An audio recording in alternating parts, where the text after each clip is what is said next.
Глава Ингушетии Юнусбек Евкуров поздравил сегодня всех женщин с праздником 8 марта. Руководитель региона благодарен им за то, что женщина во все времена являлась опорой для мужчины.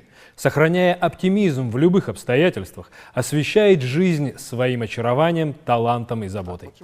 Этот замечательный праздник воплощает в себе все самое доброе, что связано с прекрасной половиной человечества. Материнство, любовь, красоту, тепло домашнего очага, уют и благополучие в семье, отметил глава. Также Юнусбек Евкуров вместе с участниками всероссийской акции «Вахты Героев Отечества» возложил цветы к памятнику на аллее Матери в Магасе, на котором высечены слова «Рай находится под ногами матери». Этот монумент символизирует семью, на Кавказе традиционно многодетную, домашний очаг и материнскую любовь. Пускай и в этот день, и все другие дни вас любит и лелеет и муж, и брат, и сын.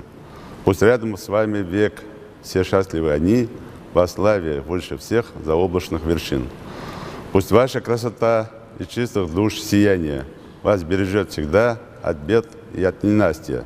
Горя на гордых свет, их очарование залогом будет вам удач, любви и счастья.